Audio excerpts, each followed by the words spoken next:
नमस्ते, मैं हूं मीनाक्षी जोशी। वीडियो और खबरों से अपडेट रहने के लिए India TV YouTube channel subscribe करें, बेल आइकन दबाना ना भूलें। जुड़े रहें इंडिया टीवी के साथ।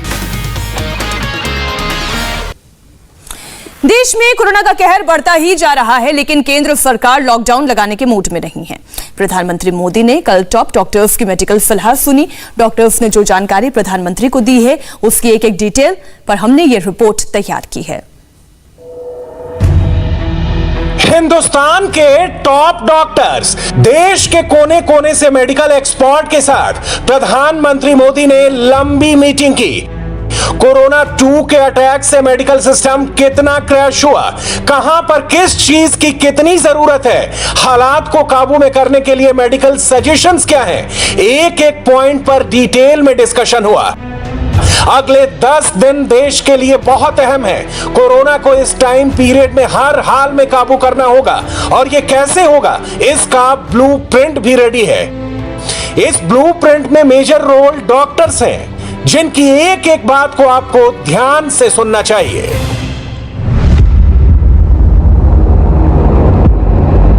डॉक्टर रणदीप गुलेरिया, एम्स के director. Doctor V K. Paul, NITI Aayog के सदस्य। Doctor Balram Bhargava, director ICMR.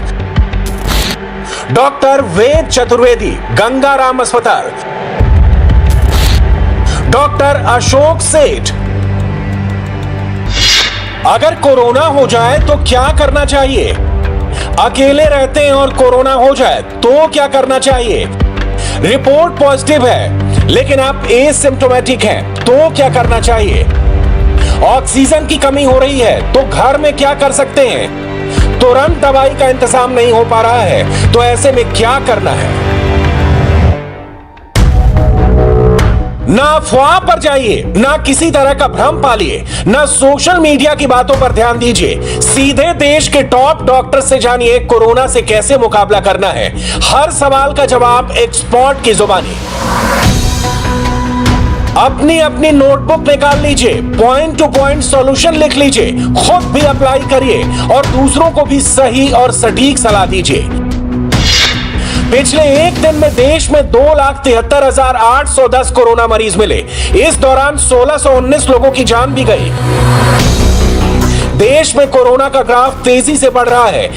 ऐसे में अफवाह से सबसे ज्यादा पैनिक फैल रहा है, जिससे सावधान रहने की सख्त जरूरत है। सबसे पहले अगर आपको कोरोना हो गया है और ऑक्सीजन की कमी महसूस हो रही है, अस्पतालों में बेड नहीं मिल रहे, तो ऐसी स्थिति में आपको क्या करना है, ये गंगाराम अस्पताल के lieutenant general doctor Ved Chaturvedi से समझिए। तो उसके लिए हमें पल्स ऑक्सीमीटर की जरूरत पड़ती है। तो आप पल्स ऑक्सीमीटर घर में रखिए और एक एक मिनट में देखने की जरूरत नहीं है। आप सुबह दोपहर शाम देख लीजिए और आपको लगता है कि भाई एक बार कम हो रहा है तो उसको 2-3 बार और चेक कर लीजिए। यदि आपको लगता है कि परसिस्टेंट मेरा ऑक्सीजन लेवल कम जा रहा है तो कुछ बताया गया हम लोगों ने, जैसे हम लोग नॉर्मली पीठ के बल सोते हैं तो आप पेट के बल सो जाइए, जिसे कहते हैं कि प्रोन पोजीशन। हमारे मेडिकल साइंस में इसको बोलते हैं प्रोन पोजीशन। प्रोन पोजीशन से लंग में ऑक्सीजनेशन ज्यादा होता है। ये बहुत पहले से मालूम होगा, आपने देखा होगा जिन जिन का ऑपरेशन होता है, ऑपरेशन के बाद एनेस्थेटिस्ट उनको प्रोन पोजीशन में रखते हैं, क्यों? उससे ऑक्सीजनेशन ज्यादा होता है, तो उससे भी ऑक्सीजन बढ़ जाता है। और यदि इससे ऑक्सीजन नहीं बढ़ता है तो देखिए, मैंने ये बोला था उस वीडियो में कि पूरे सब लोगों को बेड नहीं मिल सकता। हर 2 मिनट के बाद एक कॉल आता है कि डॉक्टर चतुर्वेदी बेड दिला दीजिए, आप तो गंगाराम में हैं। मैंने कहा आप जितना एफर्ट ये कर रहे हैं, एक इसके लिए आप ऑक्सीजन सिलेंडर तलाशिए। एक होता है ऑक्सीजन सिलेंडर और एक होता है कंसंट्रेटर। ऑक्सीजन सिलेंडर को बार बार रिफिल करने की जरूरत पड़ती है। ऑक्सीजन कंसंट्रेटर है, महंगा जरूर होता है, 50-60 हजार रुपए का आता है। फिलिप्स और कई और कंपनियां बनाती हैं। यदि आपको मिल जाता है, या तो आपकी कोई सोसाइटी हो, एक समझ लीजिए हाउसिंग सोसाइटी है, तो ऑक्सीजन कंसंट्रेटर लेके रख लीजिए 50-60 हजार रुपए का। एक्सपर्ट्स के मुताबिक कोरोना के बीच अस्पतालों में ऑक्सीजन की कमी हो रही है, लेकिन कई केसेस ऐसे भी हैं जिसमें मरीज को घबराहट में ऐसा लगता है उसको ऑक्सीजन की जरूरत है, जबकि हर केस में हॉस्पिटल में ऑक्सीजन के लिए एडमिट होने की जरूरत नहीं है। पूरे देश में एक जबरदस्त अफवाह फैली है। कोरोना की दूसरी लहर में सबसे ज्यादा युवा संक्रमित हो रहे हैं। इस बार कोरोना ने युवाओं को टारगेट किया है, जबकि सच इससे अलग है। पिछली कोरोना लहर में 30 साल से कम उम्र ग्रुप के 31% लोग संक्रमित हुए थे। इस बार ये 32% है। 30 से 40 साल की ग्रुप की बात करें तो पिछली बार 21% लोग प्रभावित हुए थे। इस बार भी 21% लोगों पर प्रभाव पड़ा है। इस बार 40 साल या इससे ऊपर उम्र वालों पर सबसे ज्यादा 48% असर पड़ा है। ऐसा ही पिछले साल था। एक और पैनिक सिचुएशन तब आती है जब किसी व्यक्ति की कोरोना रिपोर्ट पॉजिटिव आ जाती है और उसमें कोई भी कोरोना के लक्षण मौजूद नहीं होते, तो वो समझ नहीं पाता कि उसको क्या करना है। बुखार नहीं तो क्या पैरासीटामोल खाए या नहीं। ऐसे में कंफ्यूज बिल्कुल मत होइए। जो डॉक्टर रणदीप गुलेरिया समझा रहे हैं, बस उसको ध्यान से सुने और याद रखें। माइल्ड डिजीज और asymptomatic will improve with just symptomatic treatment.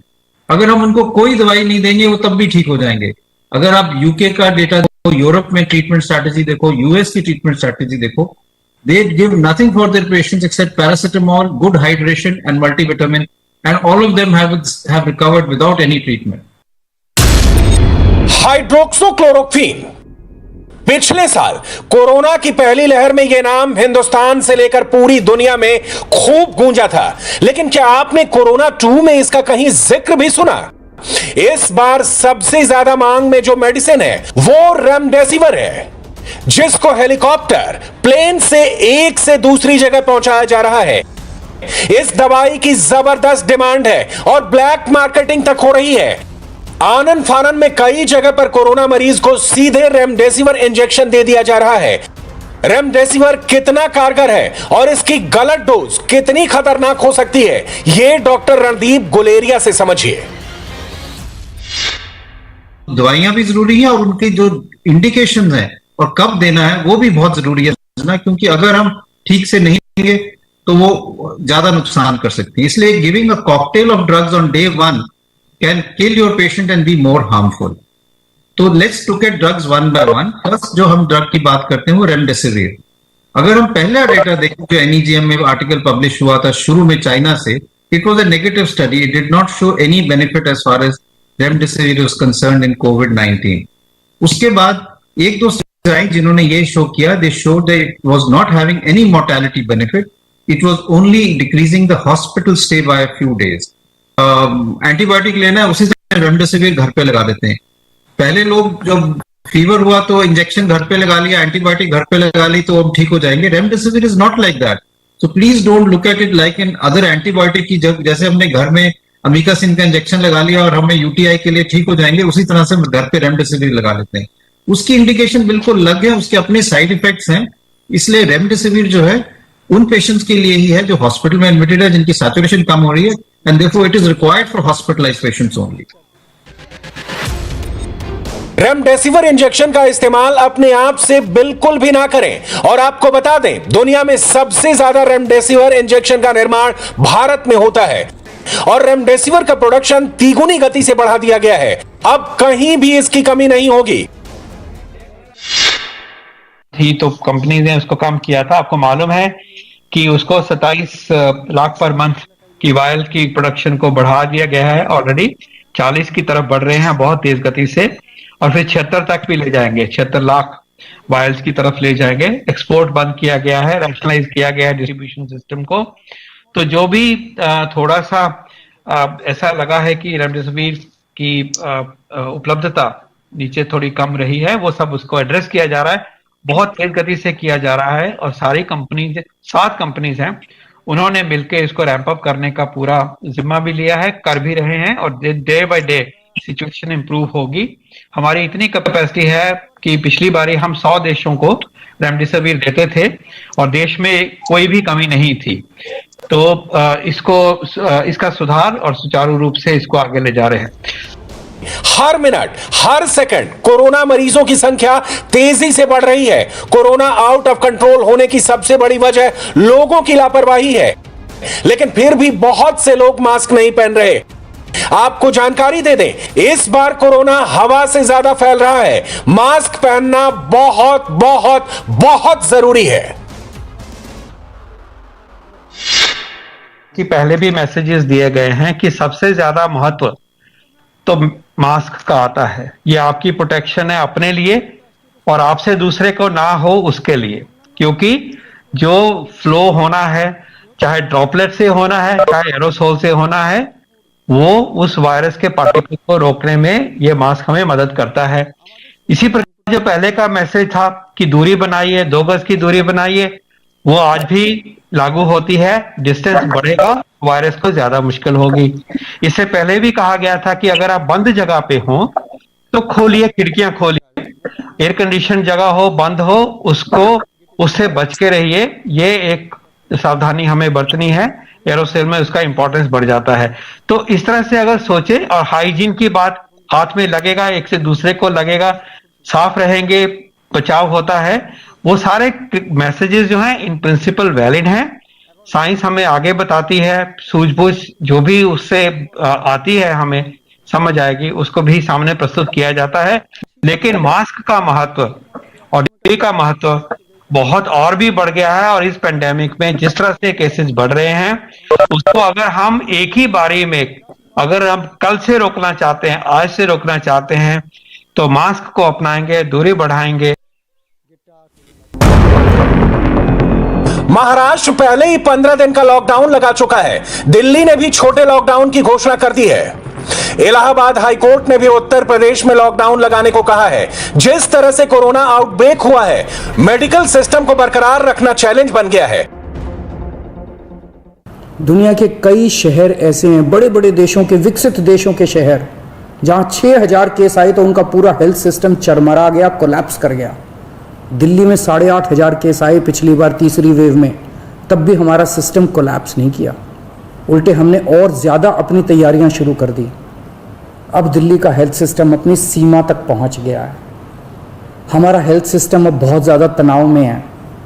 मैं ये नहीं कहूँगा कि हमारा हेल्थ सिस्टम अभी कोलैप्स किया है, लेकिन आज हमारा हेल्थ सिस्टम बहुत ज़्यादा तनाव में है। मेडिकल एक्सपर्ट भी मानते हैं अस्पतालों, डॉक्टर्स, मेडिकल वर्कर्स पर पहले से ही 2 गुना प्रेशर है। और अगर मेडिकल सिस्टम क्रैश हो गया तो फिर कैसे हालात होंगे, इसकी कल्पना ही डराती है। सर्टेनली दिल्ली में तो मैं कहूंगा कि हॉस्पिटल्स के इंफ्रास्ट्रक्चर ओवरवेल्म हो रहे हैं, आपने तो सुना ही है। बट अगर मैं आपको, हम लोग तो इस फ्रंट लाइन में पिछले साल फर्स्ट केस से ही हैं, और उस वक्त का जो देखते थे और अब जो हम देखते हैं, अब तो हमें 50 फोन कॉल्स पर डे आती हैं सीरियस पेशेंट्स की, जिनको अनफॉर्चुनेटली हम एडमिट नहीं कर पाते हैं। उन्हें हमें फोन पे ही उनको एडवाइस ही नहीं, हमें उनको कॉन्फिडेंस भी देना पड़ता है। बट वो सब ऐसे हैं जिनकी ऑक्सीजन गिर रही है और एडमिट नहीं हो पाते। इस टाइम पे भी हमारे अस्पताल में देखिए कि इमरजेंसी में भी पेशेंट्स लेते हुए हैं जो कोविड पॉजिटिव है। हमने बाहर शेड में भी पेशेंट्स लेटा रखे हैं जो कि कोविड पॉजिटिव है। सो वाकई ही ये जो इंफ्रास्ट्रक्चर ओवरवेल्म हुआ है, वो इसकी किसी की गलती नहीं है। हमने भी नहीं फोरसी किया था कि इतनी रैपिड वेव आएगी। मध्य प्रदेश के ग्वालियर में एक बड़ा सड़क हादसा हुआ है। पूरी डिटेल देंगे आपको एक छोटे से ब्रेक के बाद। नमस्ते, मैं हूं मीनाक्षी जोशी। वीडियो और खबरों से अपडेट रहने के लिए India TV YouTube channel subscribe करें, बेल आइकन दबाना ना भूलें। जुड़े रहें इंडिया टीवी के साथ।